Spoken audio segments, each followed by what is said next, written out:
Welcome back. My name is Homai. In this video, we are going to talk about part writing rules. And in particular, we're going to talk about the errors to look out for. Okay.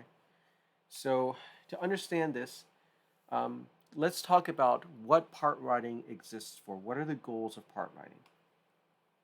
Okay. So in part writing, we're dealing with multiple voices. In this case, we're going to be talking about 3-voice and also 4-voice composition. And of course, this is referring to, say, soprano, tenor, alto, tenor, bass. What are the goals? Well, the goals are we want each of the voices to be independent.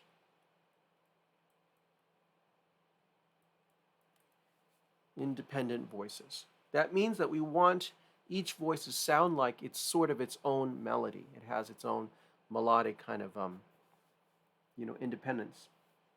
We also want it to sound harmonious or consonant for the most part. Consonants means that they sound good together. Okay. And we want the individual voices ultimately to sound melodic or melodious. Right? We're not really going to explore this component today, but we are going to explore this one quite a bit, independence of voices, because the voice independent is what actually derives most of these rules. So we talked about motion in our previous video between 2 voices. And let's just put them here. So we have static motion. Static motion, again, is when the 2 voices are unchanging. Okay? And this is always safe. So if your 2 voices are static, meaning both voices are unchanging, you're safe. Don't need to worry about it. If you're dealing with oblique motion is where one voice is static and the other one is changing. Again, you are safe. Right? Now, you do have to watch out for one particular circumstance that can exist in oblique motion. Let's say that you have 2 notes here, okay? One stays static, the other is moving. But let's say this first note stays here. Let's make this stem up and stem down. But the other note, the lower note, jumps higher and goes to a higher note, okay? But in this case, it's higher than the upper note. So let's say we had soprano and alto, and for a moment, the alto voice is actually higher than the soprano voice. Okay? This would be an indication of a voicing error. Okay? Because the alto has now gone higher than soprano. Generally speaking, you want your soprano voice to always be equal to or higher than the alto voice. Now, I will say, composers break this rule all the time. It's not really a rule. It's just a general guideline. So while you're learning, try to obey this suggestion, rule, if you will, okay, this guideline. Okay, so oblique motion is safe unless you have a voicing error where the voices cross. Next type of motion we have is parallel motion. Parallel motion. Parallel motion, again, is when 2 voices move in the same direction by the same interval.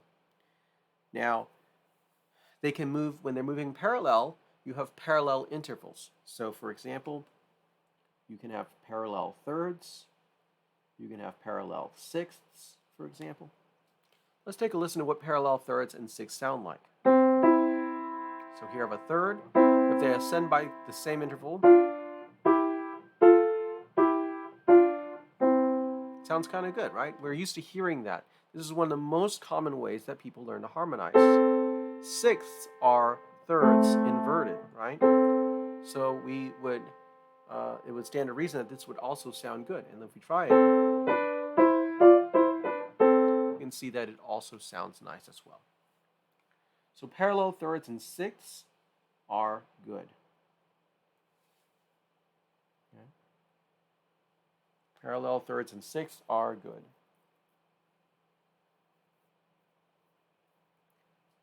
If you have seconds, moving in parallel motion or parallel sevenths, okay, so seconds, parallel seconds, and sevenths are a bit dissonant, right? Okay, so you will probably want to avoid these most of the time, unless there's a certain circumstance where you're trying to achieve that particular sound. But generally, you won't have these. Parallel fourths, okay, maybe I should put a P here, parallel thirds, parallel sixths. Okay. If you have parallel fourths, they're okay on occasion, okay? But you want to limit these to an extent. The reason you want to limit them is that they're starting to approach perfect intervals. And perfect intervals, it's the notes harmonize so well with each other, so consonant, that it gets to be a little bit harder to hear the separation between the notes, the individuality of the notes. Therefore, it begins to sound like less like two independent voices moving in the same direction and more like one kind of like, interval that's moving. And we begin to lose a sense of the two voices. But in parallel fourths, we can still kind of hear that. Now, if you have parallel fifths, I should do this in red. Let's do this in red. We'll do the airs in red. How about that? Okay, if you have a parallel fifths, octaves, which are the same as unisons, okay, this is bad. Usually. Okay. So let's take a listen to that. So why is this not desirable? With octaves, it's very easy to hear. With parallel octaves, it doesn't even sound like two voices anymore. It's pretty much the same voice, right? So you wouldn't say, oh, I have two independent voices here. It sounds like just one voice that's doubling itself. With parallel fifths, it's a little better than parallel octaves, but not by much. Okay? It loses the independence, the clarity of the voices. So you want to avoid these. Okay, this is considered an error. There is a circumstance where, parallel fifths is okay. And that's when you go from a parallel fifth to a diminished fifth. Okay, this is what we call unequal fifths. And this is okay. Going from a perfect fifth to a diminished fifth is okay. Because you can tell from the sound, it's moving to two voices clearly. However, the opposite is not okay. So say going from a diminished fifth to a perfect fifth is not good. Okay? Diminished fifth, perfect fifth. Okay? We lose the independence of the voices. So that's important to understand. So this is very easy to understand. If you have two fifths, if this in a row, okay, you have parallel fifths. If your second fifth is a perfect fifth, it's always bad. If your second fifth is diminished fifth, you're okay. All right, so just reviewing, static motion, you're always safe. Oblique motion, you're almost always safe. Just look for voicing particulars, voices crossing. Parallel motion, thirds and sixths are great. Seconds and sevenths, for the most part, avoid them. Parallel fourths, okay, but limit how much you use them. They don't typically sound that good. Parallel fifths and octaves and unisons, avoid them at all costs for now. And unless they are going from a perfect fifth to a diminished fifth. Next we have contrary motion. Okay, contrary motion. So now the voices are moving in opposing directions. All right, so what things should you look for here?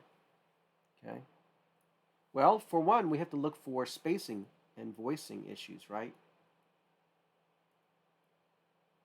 We have to watch out because there's a chance, because they're moving in opposite directions. Let's say if the top voice is dropping and the lower voice is rising, they could cross. So watch out for crossing voices. Would be bad. If they're moving in opposite directions, if it's between the alto and tenor or tenor and soprano, there's a chance it might exceed an octave. So you would have a spacing error, right?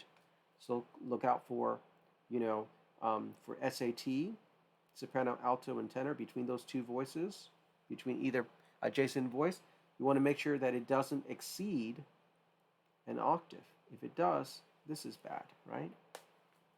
So that's something to look out for. When you see contrary motion, just look out for it. Spacing errors are actually generally very, very easy to see.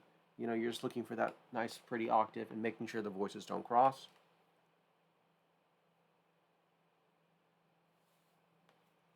Contrary motion is usually kind of safe, but you do have to watch out for some issues. What do you have to watch out for?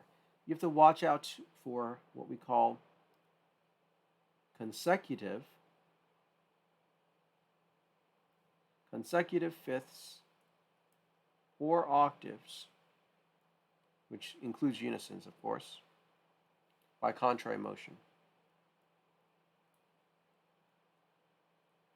So what does this mean? Can't spell. Okay.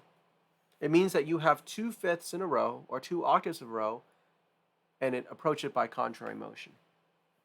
So what might this look like? Okay. Well, let's say, draw a quick staff here. Let's say that you had a fifth here, okay? Right, this is always going to be a fifth, doesn't matter the clef. And let's say that the motion is such that we end up on another fifth. Let's say this. I'll say this is tenor and bass, okay? Tenor and bass. So we have a perfect fifth right here. They moved in contrary motion, but it still ends up on a perfect fifth because E to B is a perfect fifth.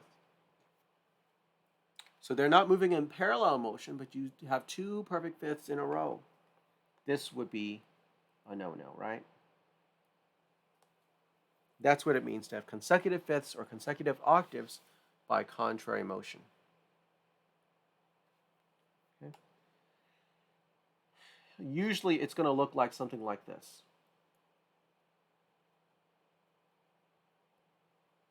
Okay. It's going to look like this, where you might have an octave here,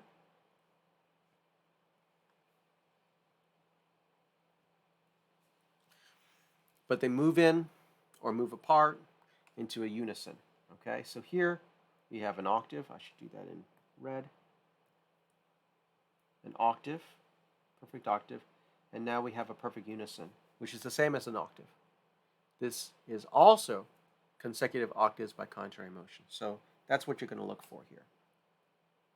All right, so contrary motion, you're usually pretty safe. Just look out for this one scenario, which is consecutive fifths or octaves by contrary motion. And last but not least, we have one more thing to look out for, and this is in similar motion. Similar motion.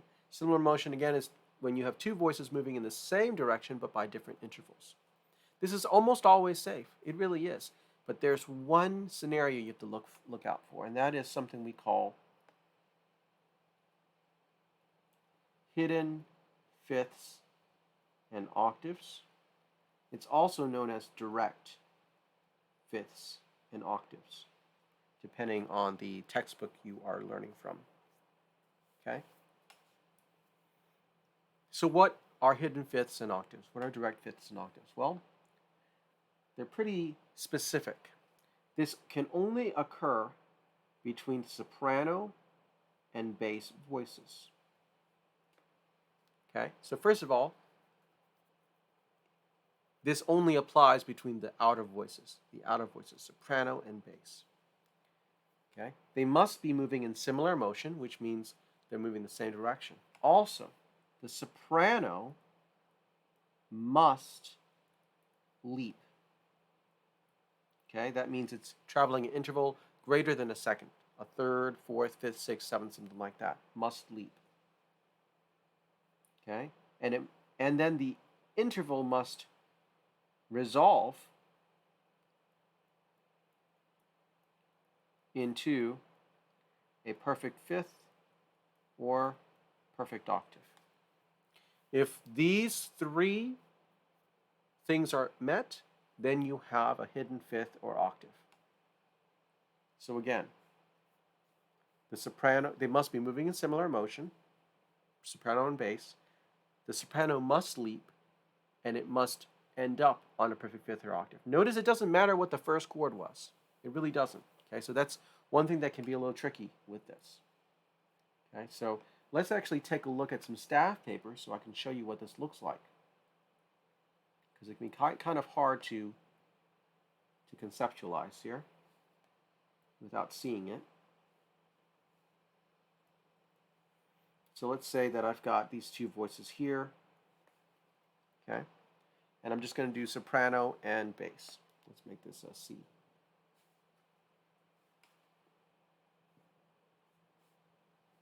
And I'm not going to draw on your altos and tenors, just let you see these two voices. And now let's say the soprano goes up by a third to C, and let's say that the bass goes up to an F. All right? So if we take a look, they're moving in the same direction, but by different intervals. Soprano is going up by a third. The bass is going up by a fourth. Okay? It's kind of arbitrary. All we care about is that the soprano leaped, and that this interval here is a perfect fifth, F to C. Okay? It doesn't matter that this first interval was a sixth. This is arbitrary. What matters is that we ended up with a perfect fifth. This would be a hidden fifth or a direct fifth. So that can be kind of hard to see. I'll give you another example. Okay, let's say that this time we go from G to A here, right? And let's say that this is going from a D to an A. So again, similar motion. The soprano is leaping, and it results in a perfect fifth or an octave. In this case, it results in an octave. Let's listen to what these examples sound like so you can understand why they are not preferable. So in the first example, notice the outer voices, soprano and bass, resulting in this perfect fifth makes it such that it almost sounds like we lost a voice. It sounds more complicated, and now it sounds kind of empty, kind of hollow. Hear that? That's why this sacrifices some of the independence between the voices. That's why it's not good. In the second example, same thing happens. So notice, even though we're going from a perfect fifth to a perfect octave, it really sounds like the music has become even more empty.